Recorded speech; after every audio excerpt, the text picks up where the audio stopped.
I'd like to show you why knowing your why is the start of your journey. Without a strong why, it can be so difficult to reach your maximum potential. My name is Dr. Jason Balara, and every week I meet with real estate investors and mindset specialists that are taking action in order to build a life according to their own terms.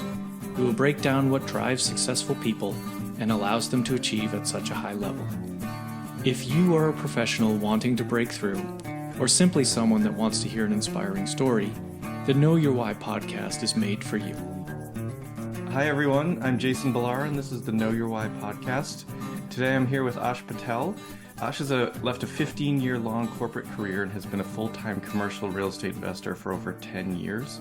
He's a value-add investor and has purchased retail, warehouse, office, industrial, actually all kinds of different asset classes. Ash, I'm gonna stop there and sort of first start by saying thank you. Thank you for coming on the show. I appreciate your time. Thank you for the invite. Glad to be here. Awesome. Would you just tell us your background, give the listeners an idea of, sort of where you came from, maybe a little bit about that corporate background, and then what you've been doing in the real estate space, and then we'll dive in. Yeah. So born and raised in Jersey, went to school in Indiana, got my IT job after college, and always had a side hustle from day one because I knew I wasn't going to work for somebody forever. And as the years went by, some of those side hustles failed. Some of them I had exits from. But as the years progressed, I was making more and more money, and those golden handcuffs were harder to take off, right? It's like, okay, if I leave this job, how do I replace this income? And I think it's a dilemma that a lot of people have today. But looking back, I was in my 20s. I should have sacrificed, slept on a friend's couch, so to speak, and roughed it, and really gone after some of those side hustles. Long story short, it wasn't until 2009 I quit my job, started an IT consulting company, and I wanted to work less and maybe make the same. It ended up being a lot of work, a lot of travel. I was out of the corporate grind, but I was still waking up super early, working long nights. And it wasn't until I found real estate that I truly found my calling. And again, first property I got lucky was a mixed use building, college kids living above the beer store that they were buying all their booze from. And I was able to see the college kids destroy my apartments. And I was able to see this commercial tenant replace the HVAC on their dime, remodel their store on their dime. And it blew me away that you have two classes of tenants, one that improve your space and one that destroys it. So from then on, I dropped everything I was doing, became a full-time commercial real estate investor. That's fantastic. And actually a very interesting perspective there that I don't never heard it really put that way. But yeah, seeing that sort of comparison between tenants renting an apartment versus tenants renting a store or something commercial that they're trying to have, they're trying to create a business out of and things like so. It's actually an interesting way to think about that. Yeah. Business owners will take a lot of pride in their space. They'll clean up around the outside. They'll pick up trash in the parking lot. Residential tenants will never do that, right? Yeah, they're not. It's hard to get them on board as far as kind of cleaning around the area. Right. So that was the first property, and what got you there though, right? I understand you didn't want to have the grind, but what got you to the point of saying I'm going to go ahead and buy this sort of mixed use building? Man, that's a good question, and it exposes how stupid I was at the time. I always heard real estate was a great way to write off taxes. And Jason, every year my wife and I would go to our CPA and we would say, hey, what can we do to reduce our taxable burden? And this guy wouldn't even look up at us and he would just grunt, if you make it, you got to pay it. And I thought there's got to be a better way, right? So I looked into all these crazy offshore trusts and exotic investments. And, you always hear real estate people talking about the tax benefits. I had no idea how depreciation worked, how write-offs worked, none of that. I didn't know what 1031s were.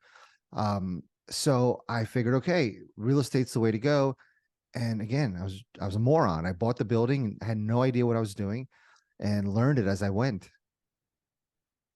I feel like that's actually how a lot of people get started, right? They're just someone told me real estate is a good a good thing to do, a good thing to invest in, and we just go out and buy something. Yes. However, I think a lot of people will buy the house down the street, right? They Mhm. want to buy Yeah. something close to them so that they can touch and feel it and fix it and keep an eye on it. And again, I got lucky by buying that mixed use building, because if I had bought the house down the street, I would have followed the same path as everyone else, a couple of single families, and then go to a multifamily, then go bigger and bigger. Never probably would have looked at commercial. And so you have stayed sort of exclusively in that commercial space, sort of completely away from multifamily. You're looking at, sort of you've been investing in you know commercial buildings, triple net lease, all of that sort of exclusively. I will invest in a lot of other people's deals. I'll invest in other people's mobile home parks, apartments. I've done a lot of syndications where I've invested as a passive investor. But now I'm exclusively active in my own. Infrequently, I'll still invest in other people's deals, but the returns in those asset classes, 2014, 15, we used to get 26, 28% IRRs on multifamily as a passive investor. And today, the entire industry has gotten 7, 8% pref, 15 to 18% IRR, boring, and not enough meat on the bone. So the deals that we do, we don't get into unless they're a 20% cash on cash return at inception. If they're lower, there has to be a good value add play. Okay. How do you find those deals? And Um, because we're talking specifically in commercial deals. So it's a little bit of a different, I guess, underwriting and way, things that you would look for in terms of value add. yes, that's a great question. Most people will go to LoopNet, Crexy, start underwriting deals, and they're going to say, Ash, you're crazy. There's no 20% returns out there. And for the most part, you're right. They're not advertised as 20%, especially if they're listed by a professional commercial broker. So, one of the best ways for your listeners to find great commercial deals, look at the residential MLS, right? When you have a residential realtor posting a commercial deal, if you have a residential realtor and you say, hey, I want to sell my house, but I'm moving to Florida. I also want to sell my office building or my strip mall where my business is located. Can you handle that too?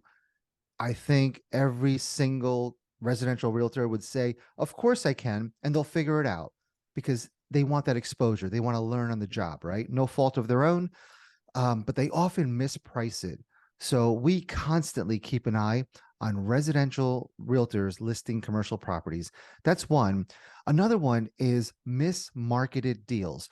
So a lot of people, when they search on LoopNet or Crexy, they will put in the parameter, the search criteria, I only want 9 caps or above. Well, okay, like 50% of the people are doing the same thing you're doing. So you're not going to find a deal unless you have first mover advantage, right? You hit it as soon as it was listed. So we don't have any search criteria. We'll scour an entire area or the entire country.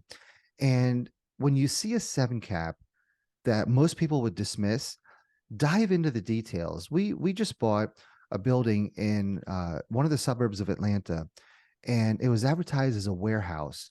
Well, really, it was a co-working business in a warehouse, and the whole thing was for sale. Not if you look at just the real estate, it doesn't make sense for 1.6 million. But if you look at the fact that there's an established co-working business that's been around for a number of years, it's almost self-sufficient. Our cash on cash returns on that were 37%. We just closed on Friday, last Friday, and the rents have never been increased. There's a waiting list of 30 people trying to get in. So increasing the rents marginally will bring our cash on cash returns to 60%. So you got to dive into those deals, right? Jason, biz by sell Mhm. is another great way where nobody's looking for commercial deals. So I've learned that business brokers often don't know much about commercial real estate. Commercial real estate brokers know very little about buying and selling businesses. They don't interact at all. So when you get on biz by sell, a lot of times you'll see business for sale. I bought a building it was advertised as bar restaurant for sale. Well, this bar restaurant had been closed for 2 years. There's no value in a place that's had a sign and never opened their doors for 2 years. The only value is the real estate and the liquor license. So I approached the business broker, taught him that there's no value in a closed restaurant because no one's going to take over that name that's been associated with a shut down restaurant. He understood, and I bought this building way undervalued. Right. So look where no one else is looking. Stop following these textbooks, these playbooks that everyone else is following. Right. Multifamily is probably the most guilty of it. There's so many good books, programs, boot camps, conferences on multifamily. And all people do is they go out there and they follow the playbook. Right. Man, Yeah. flip the script, do something different. Right. Yeah. Otherwise, you have no competitive advantage. Yeah, it makes total sense. And I think that's a really good kind of strategy or point. You know, the combination with these commercial real estate, now you're talking about there's likely to be a business involved. So if you can have a handle on sort of both sides of it, the real estate and the business component, then yeah, I guess that makes a whole lot more sense in terms of how you're able to sort of juice those cash flows. You're going to get your real estate cash flow as well as that business side cash flow. Keep in mind that was a one-off example. I'm typically not a proponent of buying businesses because I don't want to buy a job. So I really tried to talk my partners out of this until we saw the returns, right? And then we realized that your staff that's working in the co-working space, they're mostly sitting idle behind a desk, welcoming people or giving new members a tour. Well, while they're sitting behind a desk, they can be our virtual assistants, right? They can do a lot of admin stuff for myself and my partners remotely. Right. So that was a benefit, right? But I'm not a fan of buying car washes, laundromats, all the things that are trending right now, because you're buying a job, right? And as much as people think a lot of those businesses are passive, I beg to differ unless you scale. Right. Sure. Having one laundromat is not passive. Having 10, you could put systems in place. Having a car wash, I was approached by somebody that showed me a car wash. The numbers were through the roof. However, they had 20 people on staff, 10 full-time, 10 part-time. So this was a major operation. I want no part of that, right? You need an HR department for that. No interest. Yeah. So be defensive with your time. Yeah, no, that's a great piece of advice. I mean, you definitely you've got to decide what you want, right? You've got to decide what you want to get out of your investing, whether in how passive or how active is good for you in yet running a business, unless that business you're buying already has like a good management team in place, a good operator in place, and you're literally just kind of collecting profits. That's you're right. You know, now you take on a staff of 20, you've got a whole new set of headaches that you didn't have before. And sure, you might make some money for that, but there's a lifestyle cost that comes along with it. What do you are you I know you're talking, you know, looking at 20% cash on cash. Are you syndicating these deals? Are you just kind of buying them yourself? You know, I think passively that would be a tremendously high cash on cash. People would be extremely excited about that. So what's your strategy in terms of, you know, how you're funding them? Good question. And I'll give you the backstory. For the better part of 10 years, I was a one-man shop, right? It wasn't until recently hired coaches and learned to get out of my own way. So now I have two partners. We do syndicate the deals, but we often take 50% of the deal because we want in on them too, right? They're phenomenal deals. So unlike a lot of operators where they just raise the entire amount, we still want in on our deals. So we'll let other people in. You have to understand that with commercial deals, the price points are different than multifamily. You can find 30, 40, $50 million multifamily complexes all over. You can't really find $30 million strip malls. Even the Class A strip mall with the Best Buy or the Whole Foods in it, they're going to run 10 to 15 million, right? Okay. So our price points are much lower. And honestly, the value add, the ideal strip mall is one similar to what we purchased in a year ago. It was a Dollar Tree anchor, and it had 96,000 square feet. It had a mix of mom and pop tenants, national tenants, a little bit of vacancy, triple net leases, gross leases, and a giant parking lot where we can build an outlot. So why is that ideal, right? Because all the triple net people that want to park money, want that mailbox money, they're not chasing this deal. It was a $5 million deal. And all of the people that are out of state, maybe that want value add deals, they may look at this as too heavy of a lift. This was in town where we live. So it was perfect for us, right? And as we're a year now into managing the property, we've gotten some lease ups, filling vacancies, selling an outlot. This $5 million strip mall is worth 7.5 million in 1 year at the same cap rate at an 8 cap, right? So nothing, not a 4 cap, not a 5 cap, Right. at an 8 cap that we can sell very easily for 7.5 million. When you say building an outlot, what are you referring to there? So historically, a lot of municipalities overdid their parking. They wanted, let's 20 spots per 1,000 square feet of whatever. And those old strip malls were in giant parking lots before e-commerce, before we got lazy and stopped going to stores. So often you'll find older strip malls or retail or office buildings that have way more parking than they'll ever use. So you do a parking study and you prove to your municipality that, hey, look, I have more parking than I'll ever use. So can I build a McDonald's? Can I build a Starbucks in this corner of the parking lot? Then you do a traffic study. They want to make sure you're not going to impede the flow of traffic on whatever major road that you're on.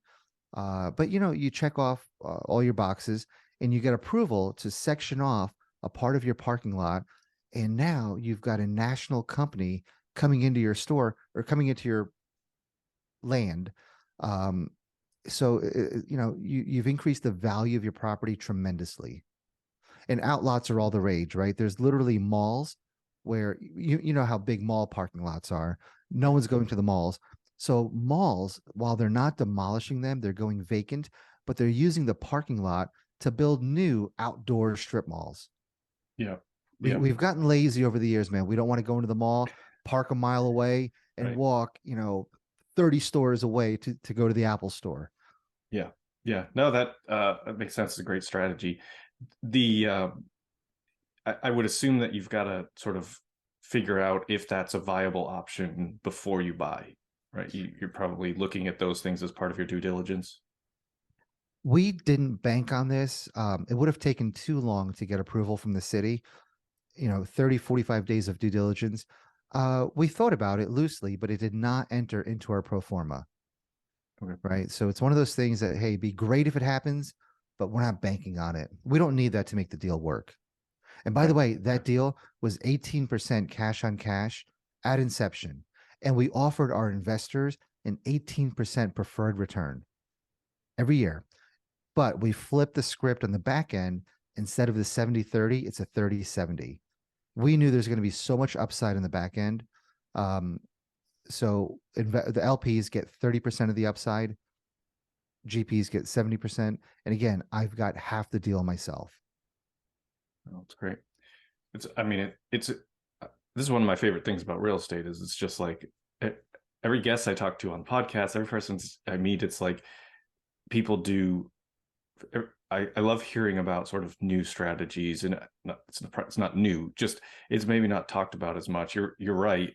All of these, there's a million different multifamily, sort of training programs and all of this, but there's not a lot of people talking about what you're talking about and taking these sort of specific creative ways of approaching it. I think it's just not really very common. Yeah, I'll give you another example. And you're right, Jason, there's no good conferences, boot camps, even books, even YouTube videos on commercial real estate, right? Every deal is so different. And the only way to learn is by experience or the experience of others. I'll give you another quick example. My partner found a strip mall that was being built. And she said, Ash, fly down to Atlanta and let's go try to meet this builder. And I said, there's no money in a new build strip mall. The builder is going to sell it for top dollar because he can. Everybody wants a shiny new strip mall. She convinced me to fly down there. The developer wouldn't return her calls, so she had no way of getting a hold of him. She starts stalking him on social media, finds out one of his friends is a realtor. Perfect. Calls a realtor. Hey, your buddy that's building the strip mall, get me a meeting with him. So it's us, the realtor, and the developer. And obviously, the realtor now wants to represent us. Fine. If you get us the connection, we'll do it. So we tell the developer we want to buy the strip mall. And he says, we've got this other building going up. We've got a flex space building going up. We said, look, we'll just buy the whole thing off of you. Show us the numbers. And shows us the numbers, and they don't work, right? Obviously, he's going to charge top dollar. So I told my partner, hey, great job. Good try. Doesn't work. We got to find value add. There's no money in new strip malls. She wouldn't give up. And she's like, let me take another stab at this. Reads all the leases, calls me in a couple days and says, Ash, you're not going to believe this, but there's no renewals in these leases. And I said, there's no way. She sent them to me. I read through them. They're all 5-year leases with no renewals. And what that means for us is in 5 years, these tenants have beautifully built out spaces. They're high-end boutique stores, salons, restaurants. So in 5 years, we're going to say, hey guys, you're way below market. We've got to get you a little bit closer to market and increase their rent significantly. Their options are try to set up shop somewhere else, or hopefully their business is booming and they're happy to pay the increased rent, right? So renewals only help the tenants because typically they would have said 10% every 5-year rent increase. Well, they're already way below market in year one because that area is just booming. So although in year one it's a 12% return, and with the built-in 3% increases, it goes up 2%. So 14, 16, 18, 20% return in year 5, just organically, full triple net leases, no landlord responsibilities. But again, at the end of year 5 is when you hit a home run. So like no one ever teaches that, right? No one, there's no books or YouTube videos that share that. I try to share all of this. There's an abundance of deals out there. So I want everybody to pivot. Look at the mom and pop strip mall down the street. You don't need to buy, the Costco, the Home Depot. There's neighborhood strip malls in suburban downtowns where there's a dog groomer, the insurance place, the pizza place, the deli, the barbershop, the nail salon. Those are all internet resistant, recession resistant businesses, right? And you can often buy them for the price of a single family house.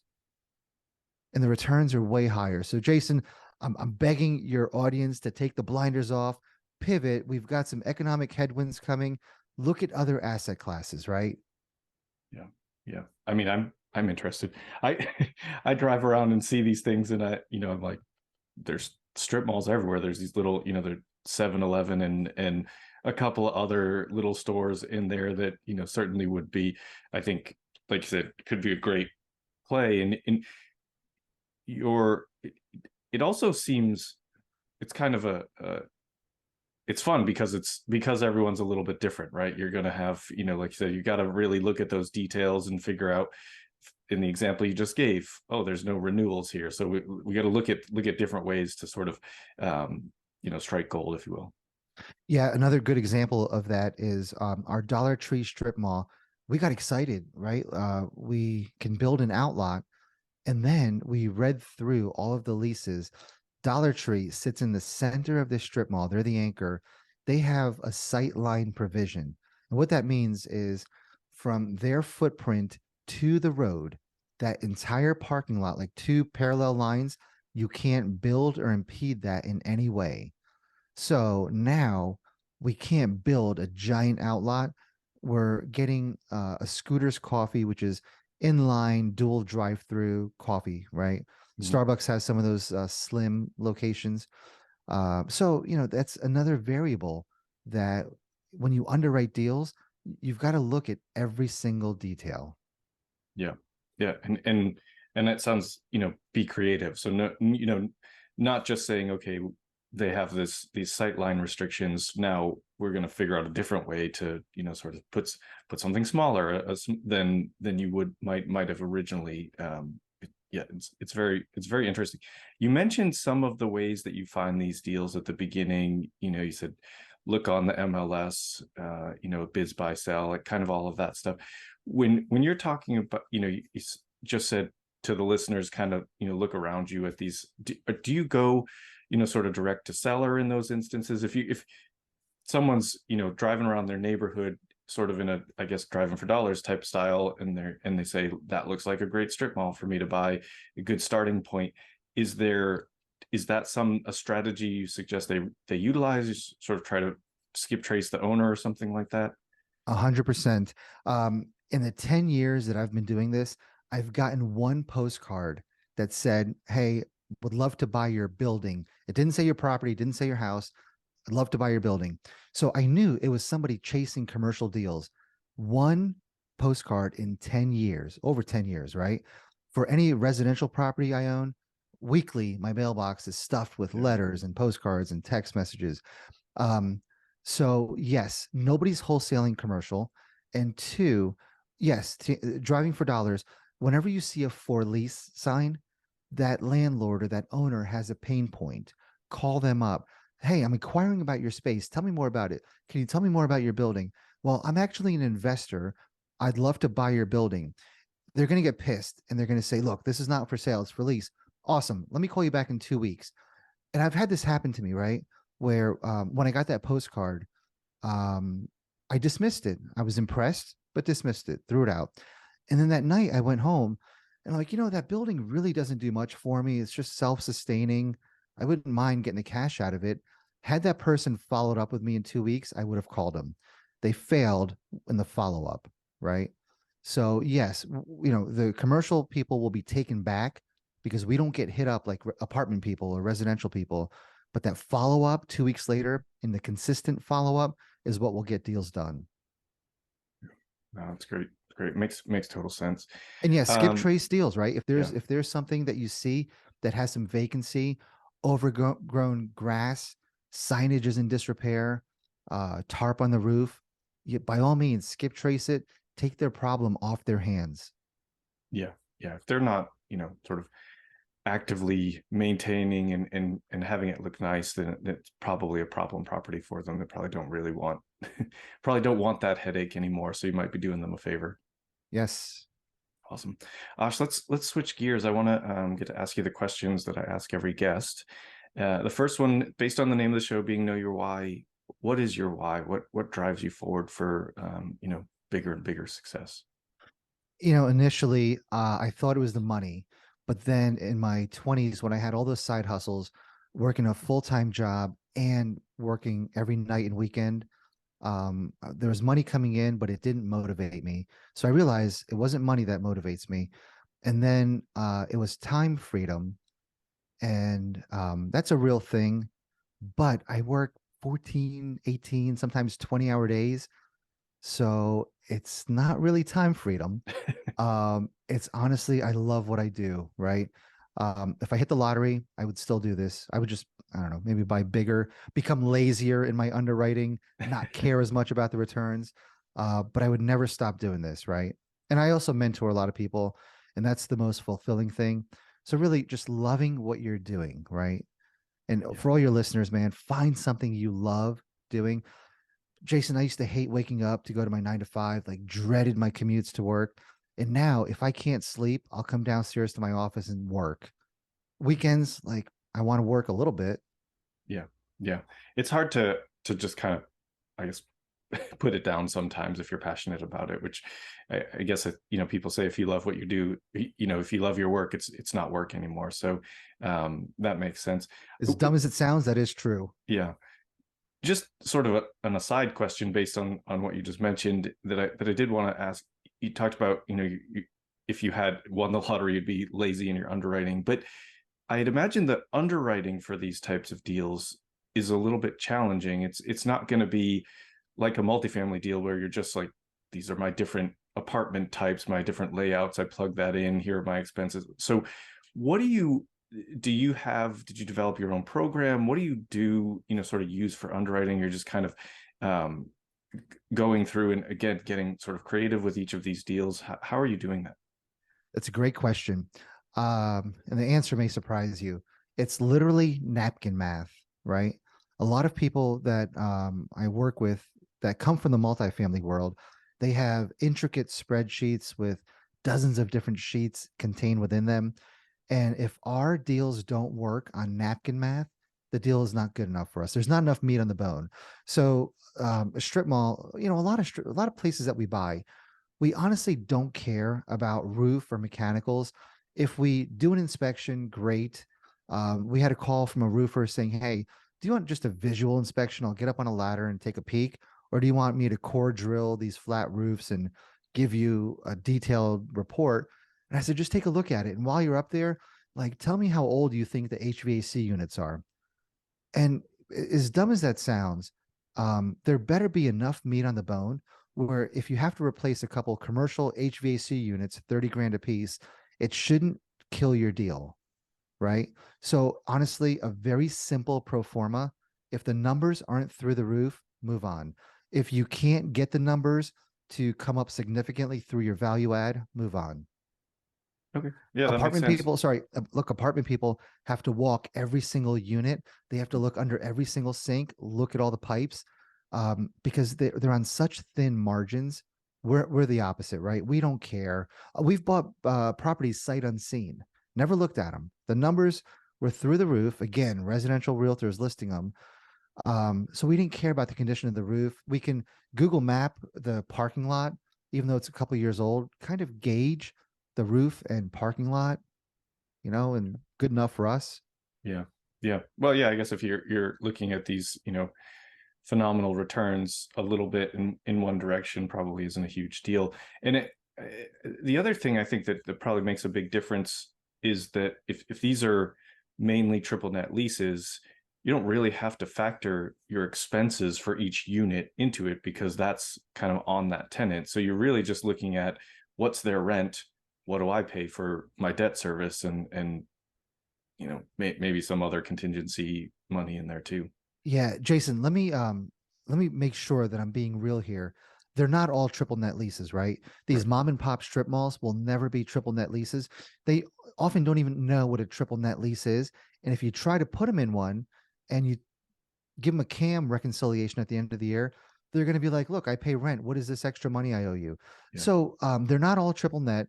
And I don't want to make it seem like this is easy to find deals. When I was a one-man shop, I went 9 months without finding a single deal and spending hours every day looking, right? And then all of a sudden, 3 deals come in.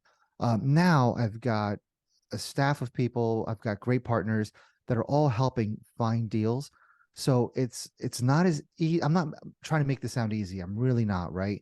You've got to put a ton of hours into finding these deals because we're looking for unicorns, right? And it's not easy. And they're not all triple net, but I'm telling you that managing business owners is way easier than managing apartment tenants. I used to do pre-COVID, used to do a happy hour once a quarter at my house for all of my commercial tenants. I want to hang out with them. I want them to network with each other, grow their businesses because the healthier their business, the less likely there's turnover, right? Sure. So Yeah. definitely not easy. And they're not all triple net. Even the triple net ones, let me clear up another myth about that. It's not always mailbox money, right? Plenty of triple net, probably most of them, the landlord is responsible for snow removal, exterior maintenance, making sure the sign is functioning. Now they get reimbursed at the end of the year for all of that, but it's still the landlord's responsibility. If there's a roof leak, landlord's paying for it. They're going to get reimbursed with their triple net CAM charges, but we're still getting those phone calls, right? Yeah. Yeah. The true mailbox monies are, things like Walgreens, Starbucks, McDonald's, where they don't even have the landlord's phone number. They do everything themselves. Right. No, I appreciate that transparency. I think it is important for people to understand, like, it's not easy. You have a different strategy, and it's not that you do it because it's easy. It's just it works for you, and you've been doing it for a while. So yeah, I think once you have that level of experience, it gets a little bit easier for you, but it's not going to be easy for someone to just today go out there and say, I'm going to buy a strip mall, and it's going to be problem-free mailbox money. You still have to, sort of do your research and have some level of knowledge. Look, man, I still work 12, 16-hour days, right? So Yeah, none of this is easy, but if it's fun for you, do it. right. Absolutely. Well, we got a little sidetracked, but I'm glad we talked about that. The second question for you, though, is just tell us something about yourself that maybe isn't common knowledge, special skill, a hobby, anything to let the listeners know you a little better. That's a great question. For most of my life, I thought that I was scatterbrained. I always got criticized for never following through on anything. And I read the book Rocket Fuel, and I learned that it's not a flaw. It's just you're either a visionary or an integrator, and visionaries don't follow through. Their desks are a mess.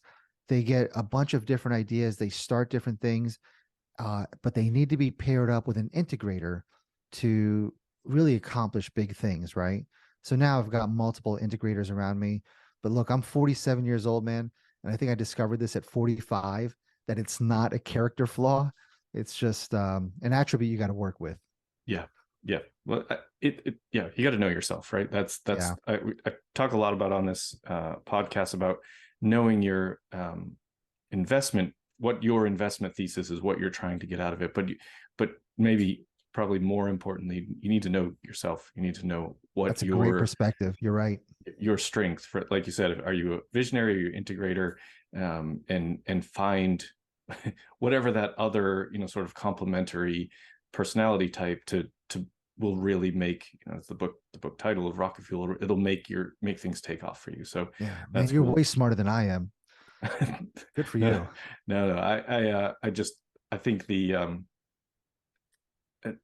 I am learned that you got to figure out yourself first, right? Like that's how you actually get successful. If you know how you work, you'll be able to kind of build up things around you. Very well said. Thank you. The next question for you, Ash, when people hear this and they want to get hold of you, what's the best way for them to reach out? My email address is Ash at Invest Beyond Multifamily. Website Invest Beyond Multifamily.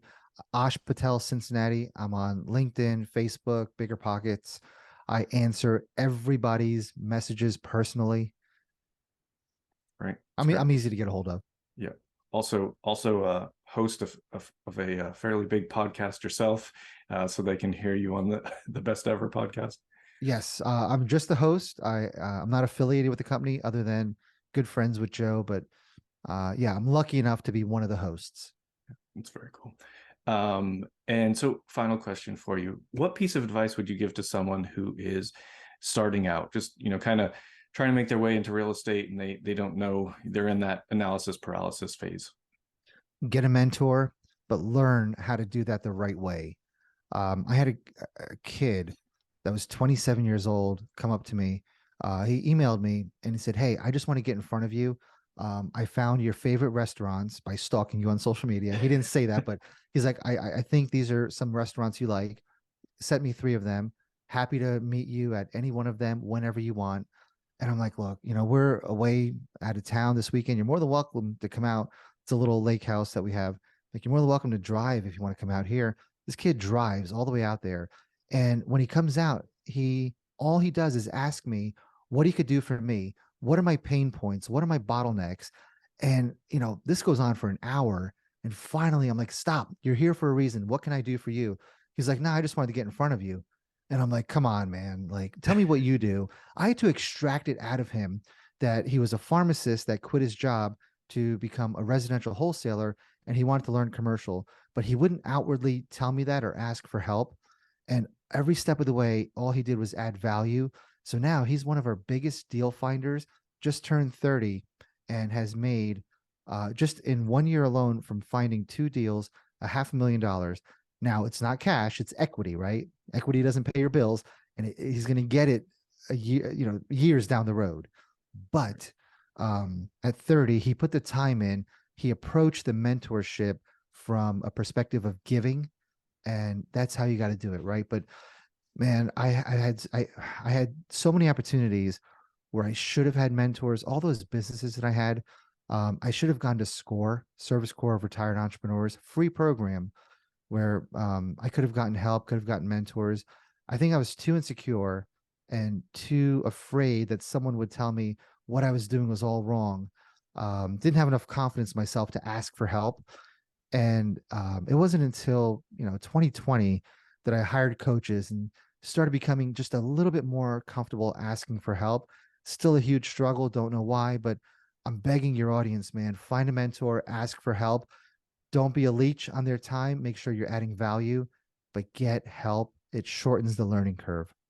Yeah, absolutely. That's and a great story. I mean, it's when you're young, in your 20s, someone like that, the example of that guy that he's what you have probably at that point is time. You maybe don't have money, and you can use that time to be the value, to be that, be the deal finder for you, be whatever you need to do with that time to hustle before you get, as you get older, it's seemingly we have less and less time. You might have a family, that sort of thing. So it's a really good, I get really passionate about talking to young people about investing, whether that's actively or passively, because you have time on your side, right? You have more free time, but you also have more time in front of you in life to, sort of get that compounding effect. So really, really great piece of advice. I love it.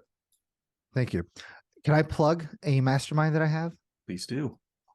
So it's called Invest Beyond Multifamily. We take experienced real estate investors and teach them what we're doing, right? And again, back to mentoring, I try to find a program where I could level up, and there was nothing out there, right? There's some money grabs that are out there, but nothing. We meet every Tuesday for 4 months, and we go for 2 to 4 hours.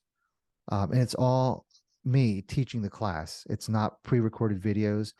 And we take mostly multifamily people or single family people and teach them how to do commercial deals. So how would someone get into that? We put whatever you want, we can put in the show notes. Just go to Invest Beyond Multifamily. Okay. Reach out to me. But again, it's for experienced people only. It's not a beginner's program. If you haven't invested in real estate, this will be a waste of your time and money.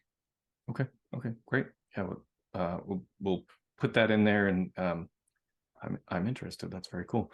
Ash, thank you so much for coming on the show today. I love what we talked about.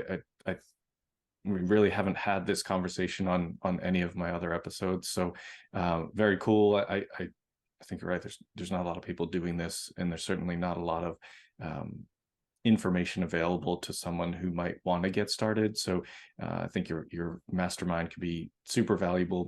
Maybe it's your turn to write a book, get that out there for people. It's on the list, man. It's a lot harder than it seems. Right. Oh yeah. We're already working 14, 16-hour days. Get writing a book on top of it will be a challenge. But yeah, again, thank you so much for coming on the show today. And Jason, you're an incredible host, and this was an awesome start to my day. Thank you. Thank you. Appreciate it. To the listeners, when you hear this, I know you're gonna get a ton of value. So please go ahead and like, rate, and review the show. It allows us to get more fantastic guests like Ash. Thank you again, and we'll go ahead and sign off. I'd like to show you why knowing your why is the start of your journey. Without a strong why, it can be so difficult to reach your maximum potential. My name is Dr. Jason Balara, and every week I meet with real estate investors and mindset specialists that are taking action in order to build a life according to their own terms. We will break down what drives successful people and allows them to achieve at such a high level. If you are a professional wanting to break through, or simply someone that wants to hear an inspiring story, the Know Your Why podcast is made for you.